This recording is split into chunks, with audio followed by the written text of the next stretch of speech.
My name is Charlie McGrath. I'm the founder of WideAwakeNews.com and a host on the Rinse Radio Network. On the heels of the so-called Boston massacre, the bombing in Boston, we have our mainstream media propagandists and the folks in D.C. prepping us for yet another venture into spreading democracy around the world. This is a script. We need to understand what's happening in our name and see how this is playing out the same over and over and over again.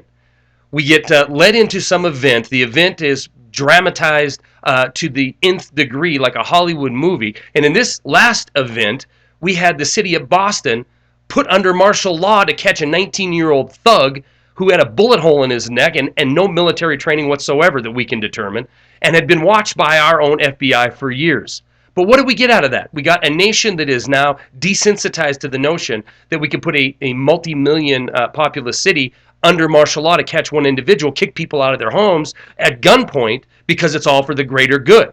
So what else has come out of this? We have this terror event that is, we're seeing the Remember Boston bumper stickers, t-shirts everywhere. And today we get news from Washington, D.C. and the propagandists in the establishment media that Al-Qaeda is about to get its hand on some chemical weapons out of Syria. They're about to take over a plant where these chemical weapons are produced.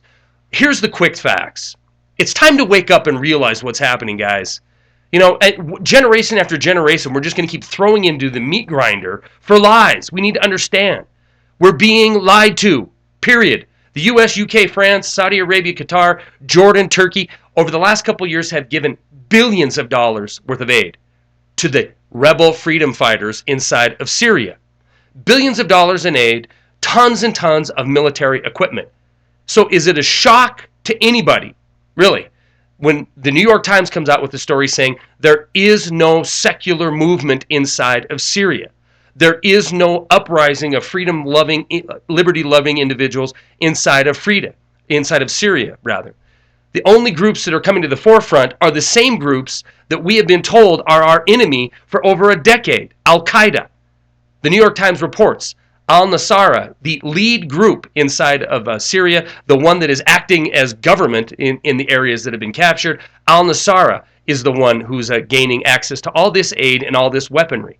Who is al-Nusra? Well, our own State Department says that al-Nusra is an alias for Al-Qaeda, period.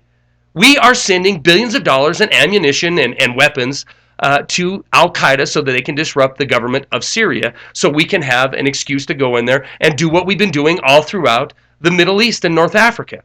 This is insanity. It has to stop. Even John Kerry, our now Secretary of State, said we're about to double our efforts inside of Syria as far as contributions to the rebel freedom fighters. Get this.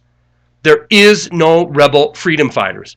I'm not an apologist for Assad or Syria or any other region of the world, but I do not want to see innocent people being butchered in the name of spreading bull crap, because that's what we're spreading. We're not spreading freedom or democracy. We're spreading lies. We're spreading blood. We're spreading anger towards our nation, towards our children. This is what's being accomplished with this never-ending war.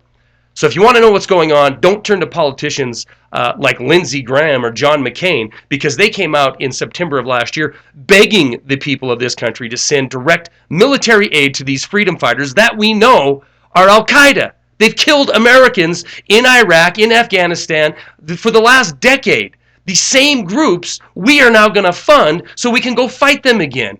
Man, it is time to wake up and realize what's happening. Our kids are the ones who are going to suffer. Not worry about yourself, worry about the next generation. If you're like me and you have children, do you want them to be thrown into yet another lie? Do you want this? Because this is what's going to occur. If Al-Qaeda ever did get hold of chemical weapons, or somebody else in the Middle East, maybe somebody who's a family member of the 50 that were killed in order to attain one kill on a high-value target, this is what happens with these drone strikes, would you expect anything less from them to get a hold of these kind of weapons and use them on our children in the future? If they could do it, they would, because we are the ones bullying our way around this planet. So don't ask politicians in D.C. what the right course of action is, because they're following a script. It seems that former Congressman Dennis Kucinich is about the only real individual out of Washington, D.C. that we have left. Dennis Kucinich put out in a tweet the other day, if you want to make sense of what's going on inside of Syria, Google the following: Syria, false flag, chemical weapons. This will tell you the truth about what's happening in Syria. We're not going over there to spread freedom or for some humanitarian reason. We're going over there to put out a fire that we started. Stories are attached. Please wake up.